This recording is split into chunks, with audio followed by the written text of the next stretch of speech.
Assalamualaikum, saya Nur Zahrania Dan saya Afawati. Pada hari ini 7 Mei 2025, kami aktivis sekali lagi menghadiri program Borak Santai sempena kempen Galakan Pembaca peringkat Negeri Terengganu tahun 2025 bertempat di Dewan SSTP JPNT.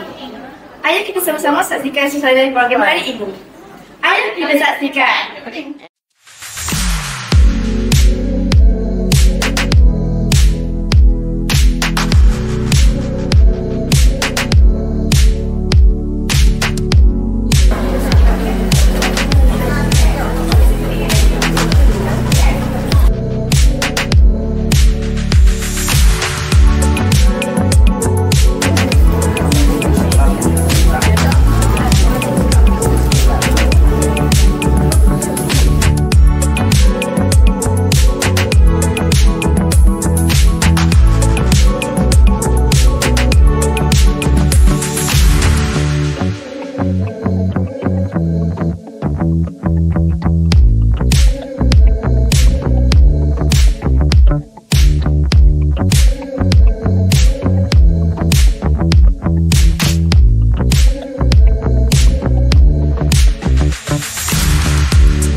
Sekarang saya bersama Akak Anis. Apa khabar Kak? Baik.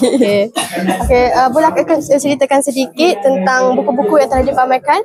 Okey, untuk buku ni sekarang ni saya perkenalkan diri dulu lah. Boleh. Hanis daripada Game Buku. Kak Hanis lah. So sekarang ni Kak Hanis bawa buku ni, kita dengar daripada Kedah. So kita bawa buku-buku ni, semua yang ada dalam pustakaan dan juga buku-buku yang ada dekat ni lah. Yang ni RM10 saja buku. Kalau yang pustakaan, kita ada contoh lah kalau macam adik-adik nak kan.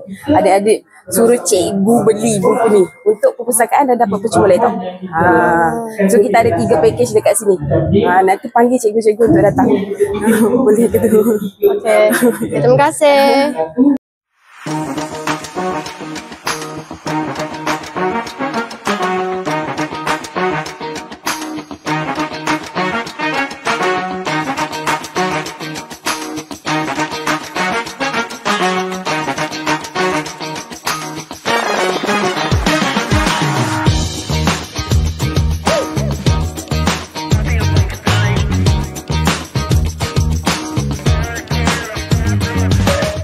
Saya bersama Cikgu Maizatul dan Cikgu Naliza. Apa khabar Cikgu? Okey, izinkan saya bertanya. Apakah harapan cikgu terhadap masa depan program IRID di sekolah? Okey, harapan cikgu dengan program ini dapat meningkatkan penggunaan bahan digital di kalangan murid untuk meningkatkan pembacaan mereka. Cikgu? Okey, ada soalan yang diajukan. Harapan cikgu semoga program ini terus dikembangkan, terus dipertingkatkan bagi menggalakkan budaya membaca di kalangan pelajar. Okey, terima kasih cikgu.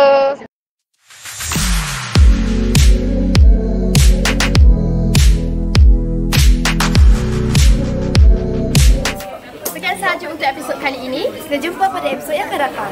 Sekian wabillahi taufik wal hidayah. Wassalamualaikum warahmatullahi wabarakatuh.